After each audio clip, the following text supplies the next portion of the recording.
Ini bukan lagi perang yang bisa dipahami dengan logika lama. Konflik Rusia-Ukraina telah menjelma menjadi panggung brutal tempat senjata diuji di atas nyawa manusia. Sebuah laboratorium hidup bagi perang modern. Dan yang paling mengkhawatirkan, ini adalah fase persiapan Rusia sebelum berhadapan dengan musuh yang jauh lebih besar, Amerika Serikat dan NATO. Dari rudal jarak jauh, drone pembunuh, hingga sistem laser anti-drone, Moskow bukan sedang bertahan, melainkan memperlihatkan bagaimana perang masa depan akan dijalankan. Di video ini, kita akan menguliti alutsista baru Rusia yang bukan hanya diarahkan ke Ukraina, tetapi diam-diam mengirim pesan keras ke Washington dan NATO. Dan satu peringatan sejak awal, bagian paling mengerikan dari semua ini baru akan muncul di segmen terakhir.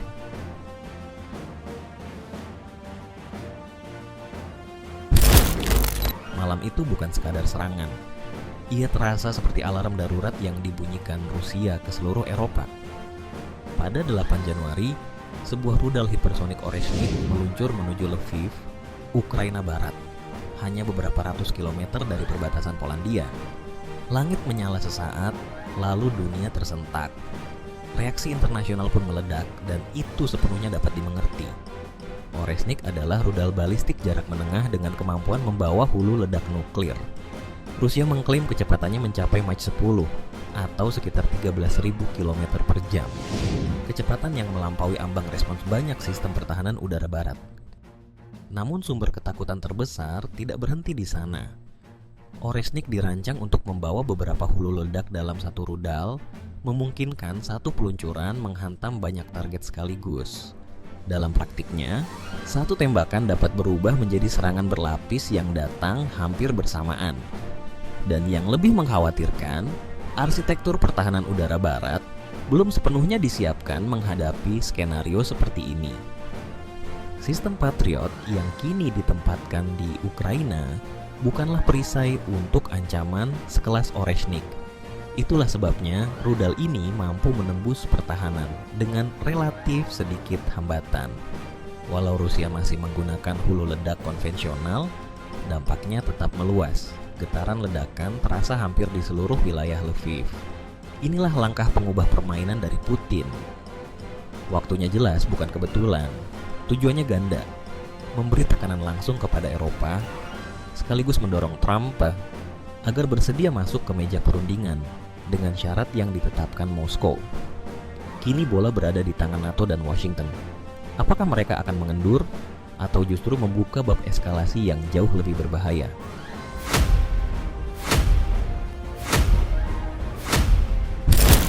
Jika tekanan itu masih belum cukup, Rusia menyiapkan kartu berikutnya.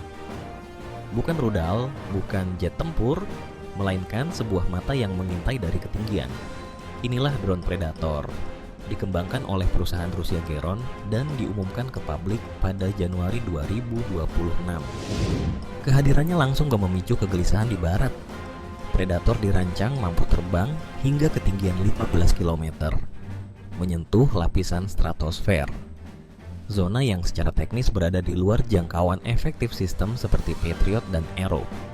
Dengan kecepatan sekitar 550 km per jam, kemampuan membawa muatan hingga 500 kg, serta dukungan teknologi siluman, drone ini menjelma menjadi platform pengintai yang sulit disentuh.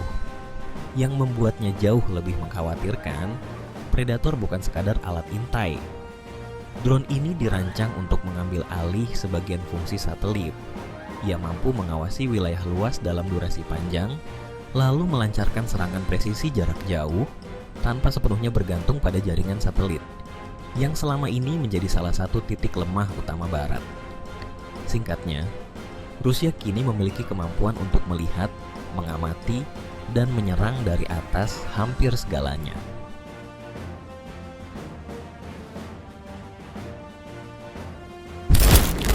Di saat yang sama, Moskow juga mengubah cara menghadapi ancaman drone.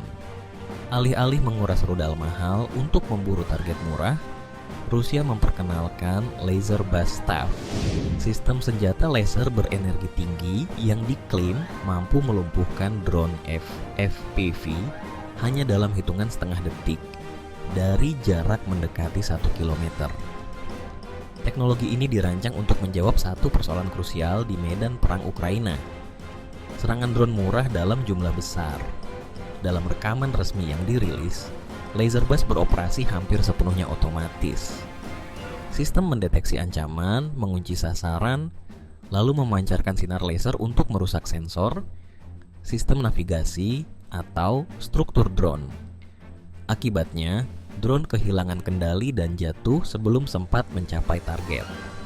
Keunggulan terbesarnya bukan hanya terletak pada kecepatan, melainkan pada efisiensi. Berbeda dengan sistem pertahanan udara konvensional yang mahal dan bergantung pada stok amunisi terbatas, senjata laser hanya memerlukan pasokan energi listrik. Artinya, gelombang serangan drone FPV dapat dihadapi terus-menerus tanpa menguras persediaan senjata. Menariknya, Rusia juga mengklaim teknologi ini ke depan dapat dimanfaatkan untuk menjinakkan ranjau darat dari jarak aman. Jika hal tersebut benar-benar terwujud, medan perang akan memasuki babak baru. Sebuah era konflik yang digerakkan oleh energi, bukan drone logistik tanpa pilot.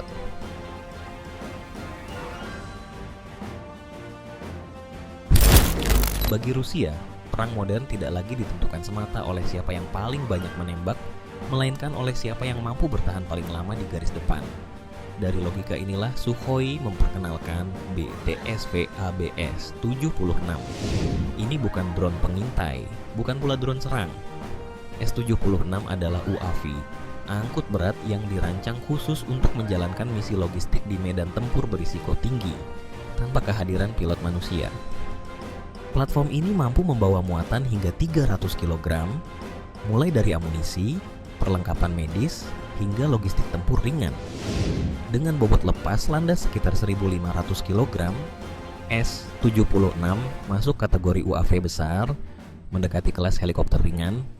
Dalam operasinya, S-76 melaju dengan kecepatan jelajah sekitar 180 km per jam, mampu terbang hingga ketinggian 4.000 meter, serta menjangkau jarak sekitar 1.000 km tanpa pengisian ulang. Konsekuensinya jelas, jalur suplai tetap hidup meski medan pertempuran kian berbahaya. Dan ketika urusan logistik mulai diamankan, Rusia pun beralih memperkuat perlindungan pasukan daratnya.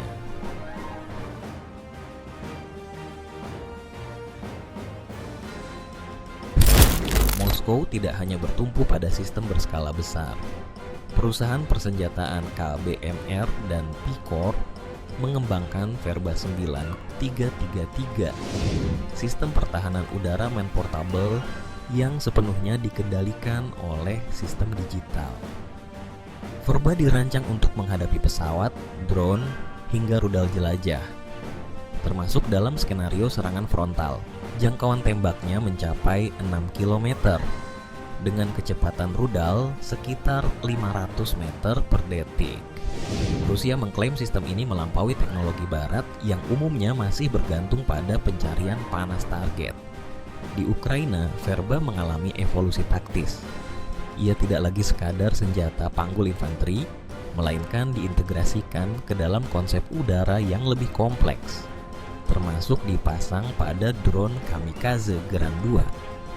Artinya, ancaman kini tidak hanya datang dari darat, tetapi juga dari langit, bergerak adaptif, dan semakin sulit diprediksi.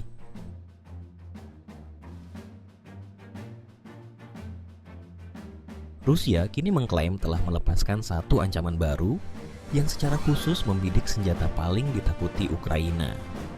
Mereka menyebutnya drone pemburu HIMARS, pesawat tanpa awak jarak jauh yang dirancang untuk menemukan dan menghancurkan artileri presisi barat, termasuk peluncur roket HIMARS buatan Amerika Serikat. Prinsip kerjanya sederhana, namun mematikan. HIMARS dikenal mematikan karena satu keunggulan utama, mobilitas cepat setelah menembak. Di titik inilah drone Rusia berbasis kecerdasan buatan berperan. Sistem ini mempelajari pola pergerakan, membaca jejak panas, serta menganalisis ritme tembakan dan koordinasi unit, lalu melancarkan serangan sebelum HIMARS sempat berpindah dan menghilang. Dengan kemampuan mengenali target bernilai tinggi, mulai dari artileri NATO, radar, hingga kendaraan peluncur. Drone ini diklaim mampu beroperasi pada jarak lebih dari 100 km. Artinya, HIMARS tak lagi aman meski ditempatkan jauh di belakang garis pertahanan. Ketika senjata paling ditakuti Ukraina mulai diburu secara sistematis, Rusia pun melangkah ke fase berikutnya, perang yang kian minim kehadiran manusia.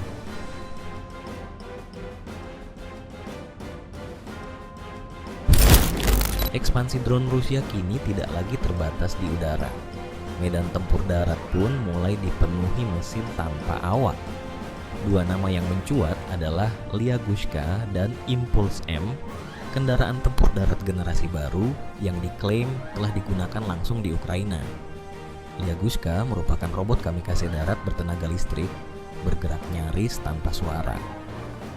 Dengan kecepatan hingga 20 km per jam dan ukuran yang ringkas, unit ini mampu menyusup ke posisi lawan sambil membawa muatan peledak hingga 30 kg, dikendalikan dari jarak jauh sampai 3 km.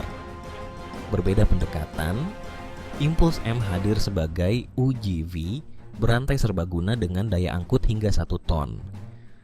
Robot ini dimanfaatkan untuk logistik, penanaman ranjau, hingga evakuasi korban.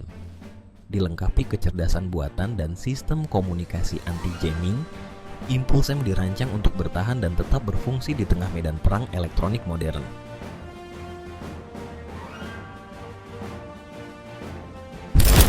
Dari langit hingga permukaan tanah, satu kesimpulan sulit dibantah. Rusia tidak sedang bereksperimen, mereka sedang bersiap. Di Eropa, sinyal bahaya pun mulai terdengar. Para pemimpin mulai berbicara tentang kebutuhan akan senjata penyeimbang. Salah satu pernyataan paling keras datang dari Presiden Prancis, Emmanuel Macron. Ia menegaskan bahwa Eropa harus memiliki senjata strategis yang setara dengan Oreshnik, misil jarak jauh Rusia. Bagi Macron, uji peluncuran terbaru Moskow menjadi bukti bahwa keseimbangan kekuatan mulai bergeser. Secara teori, NATO masih terlihat kokoh. Aliansi ini unggul dalam jaringan satelit dan pengintaian, intelijen global, serta teknologi tinggi Amerika Serikat, mulai dari jet F-35, rudal JSSM, hingga sistem perang jaringan yang terintegrasi. Namun di balik keunggulan tersebut, tersimpan satu titik rapuh. Ketergantungan besar pada Washington serta gesekan kepentingan di antara negara-negara anggotanya sendiri. Di sisi lain, Rusia melangkah dengan paket kekuatan yang berbeda. Alutsista baru terus bermunculan, persenjataan nuklir strategis tetap siaga, dan kemampuan balasan cepat kian matang. Dukungan tidak langsung dari Cina, Korea Utara, dan Iran semakin mempertebal posisi Moskow.